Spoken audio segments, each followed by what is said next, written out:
Ani, Adele Loosemore and Dishnakas, Shebahonaning and Donjaba.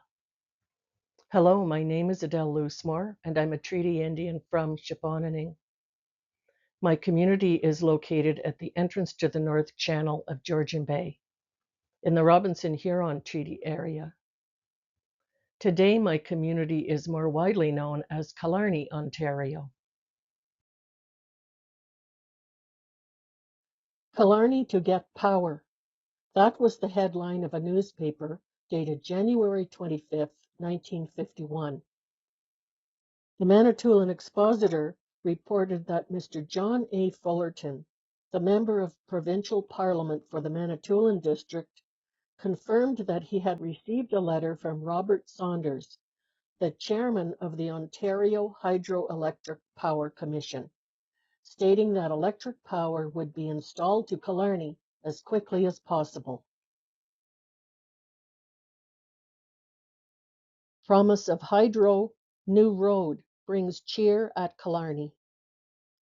Residents of this fishing village cheered until the echoes sounded last night as Hydro Chairman Robert H. Saunders promised them power by September 1st, and Premier Leslie Frost gave them hope of a road to connect the settlement to the outside world. It would be another decade before we had road access to Highway 69, but our community would have electric power before 1951 was over. That image on the far right of Alban Hebert refers to him as Killarney's Reeve. If you've never heard that term before, the head of a municipal council often had the title Reeve instead of the title Mayor if their community had a small rural population.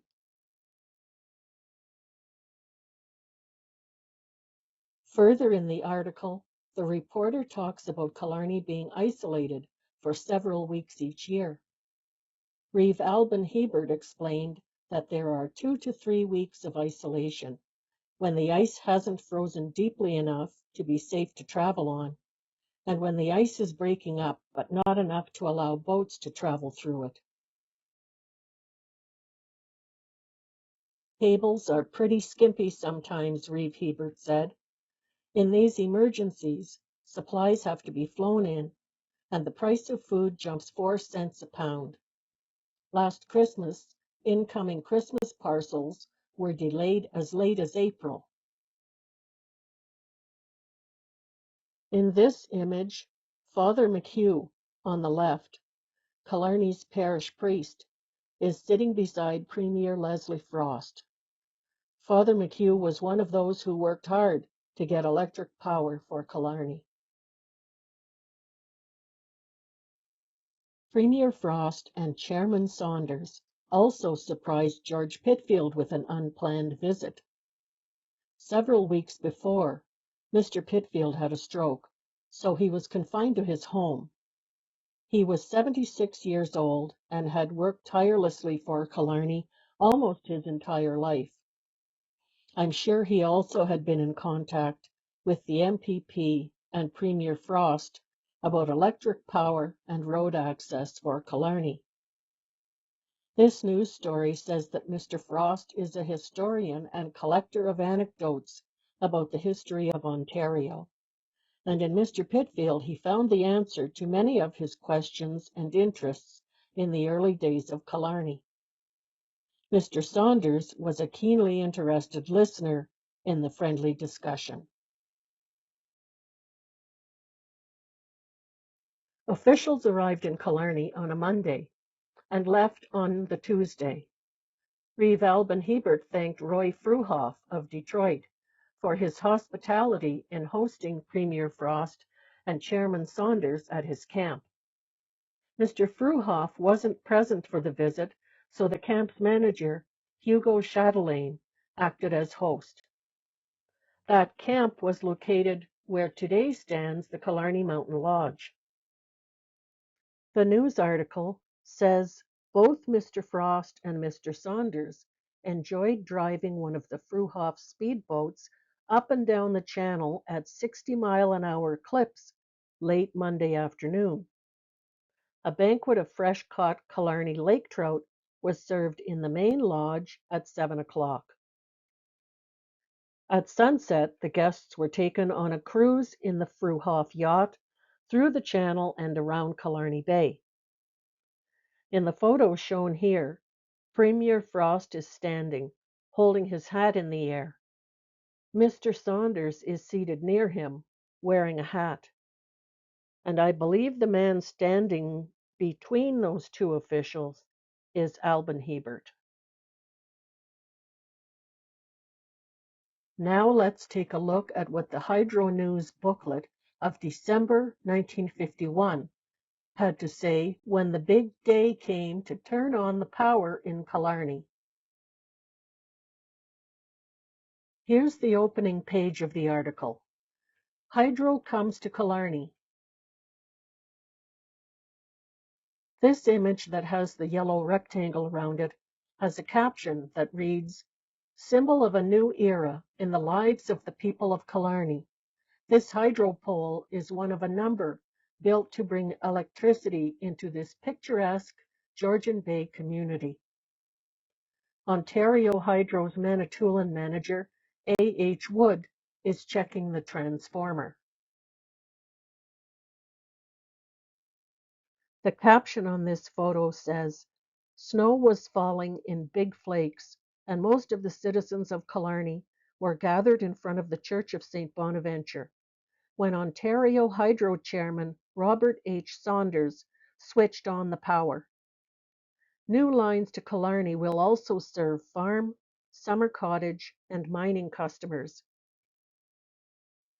A newspaper article says the crowd attending the ceremony on the steps of the church, their eyes accustomed to the blackness of Killarney night, were temporarily blinded when great floodlights lit up the scene in the falling snow, and the streetlights came on all up and down the snow-blanketed streets. Boat whistles of all boats in harbor shrieked, and the church bell pealed madly, just as at New Year's, and more, because it was more than the coming of a new year to Killarney, it was the coming of a new age. And there was a lump in a great many throats, because they knew the old days of Killarney were gone. Here's a news photo of Hydro Chairman Saunders and Father McHugh. Saunders is turning on the switch. He almost didn't make it to Killarney for the great event. There was a blizzard going on across a large area, not just in Killarney. And Mr. Saunders' car hit the ditch twice on the way from Espanola to Little Current, and then he had to take a boat from Little Current to Killarney in the middle of a blizzard. And that wasn't all. That weather affected the crews that were still stringing the line. This news article says that the first test of the circuits took place only 3 hours before Mr. Saunders turned on the switch. Here's part of a map that was published in 1962 by the Manitoulin Island Chamber of Commerce. It includes the path of the cables that bring hydroelectric power to Killarney. From the hydro station at Birch Island, marked by that blue arrow, you can follow the wavy line that travels toward the east. Then it heads south through the Sampson Islands in McGregor Bay. It crosses the McGregor Point Peninsula into Bay Fin, which on this map is called Narrow Bay. Then across the Fraser Point Peninsula and over the water to end up at Covered Portage, where it runs eastward again and eventually crosses the water to Killarney Village.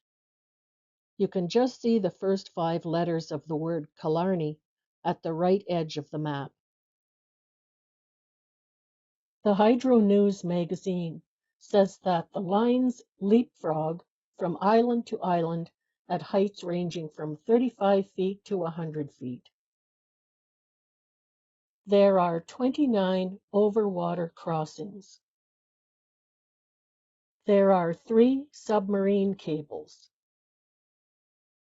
The Bay Fin crossing is more than 5,600 feet long in one swing. In 1951, that crossing was believed to be the longest single span of any type of line in Ontario. And no one in Killarney will be surprised to find out that the Catholic Women's League put on a dinner for the occasion, a testimonial banquet for Robert H. Saunders, chairman of the Hydroelectric Commission of Ontario. The menu says, tendered by the grateful people of the village of Killarney. In 1951, office holders of the Killarney Catholic Women's League were Mrs. W. T. Pitfield. Teeny Pitfield was president, Bertha Lowe was vice president, Mrs. C. W. Lowe, Edie Lowe, was treasurer, and the corresponding secretary was Mrs. Basil Rock, Margaret Ryan Rock. They were assisted by many members of the League from our community. Each item on the menu was named for a person or a group that was connected to the event. Even the news reporters were included, with Reporter's Delight, ice cream and cake.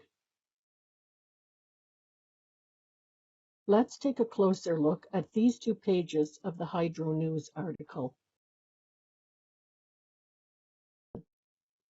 This photo was taken in the parish hall, with the dignitaries up on the stage.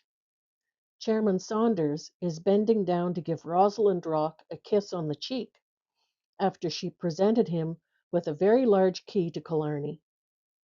Just behind Rosalind is Albina Hebert.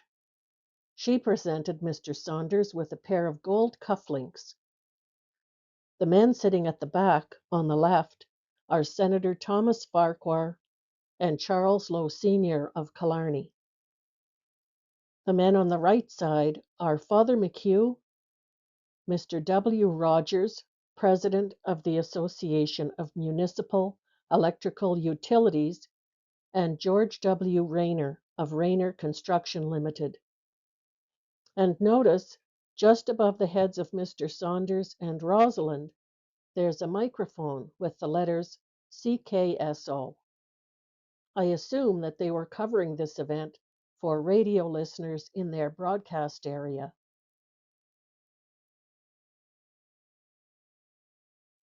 The caption for this photo says, "Now that hydro has come to the village of Killarney, the old oil lamps are being put away." In the above picture, Mrs. George Pitfield takes prompt action along this line in her home. People sometimes don't know or have forgotten how ornate some oil lamps could be, like the one that Nancy Pitfield is taking apart in this picture. The caption for this image says, "Another innovation brought about by the advent of hydropower is the installation of an electric organ in the village church."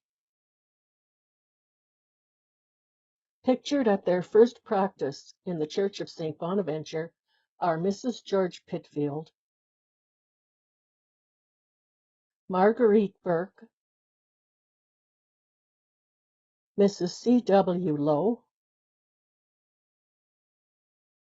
Mrs. Fred Beauvais,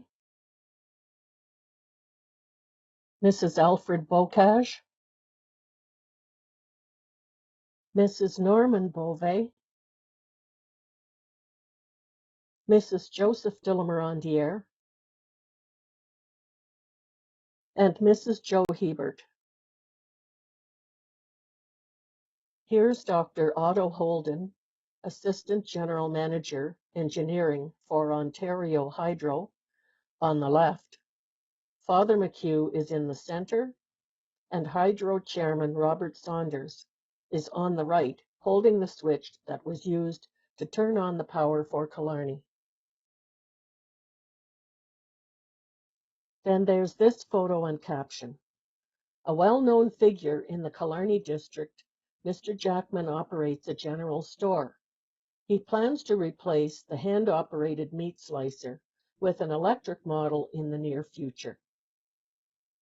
That store is still in operation today under the name Pitfield's General Store. Getting down to the job, Reeve Alban Hebert shows Mrs. V. Bateman, that's Mrs. Vincent Bateman, some of the interesting features of a gleaming new electric stove. The Reeves Electrical Appliance Store was the scene of considerable activity with the coming of hydropower to the Georgian Bay community recently. In their section on Killarney history, they include this story, that in 1882, Lady Dufferin changed our community's name from Shebahonaning to Killarney. But it's not true. Lord and Lady Dufferin didn't visit Killarney in 1882, and the name Killarney was already being used in the post office in 1855, almost 30 years before Lady Dufferin supposedly changed the name of our community.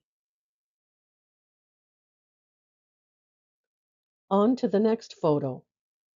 Fishing tugs at the dock in Killarney. In the background is the vessel A.J. Lowe. The one in the foreground is Catherine L. And the men in the photo are, from left to right, brothers Charlie Lowe, Jim Lowe, and Pete Lowe. The man on the far right has not been identified. Hydro News says fishing is the principal industry at Killarney, where the annual catch is estimated at 400 tons. Those engaged in this vital enterprise can now make use of hydropower to provide electric refrigeration. The image on the far right is the last one in this story. Hydro News says, employing some 50 people, the local fishing industry exports most of its catch to the United States. Fisherman R. Bocage, that's Ronald Bocage, repairs his nets beside one of the new hydro poles which carries line through the village. And that's the story from the Hydro News magazine of 1951. I hope you enjoyed the video.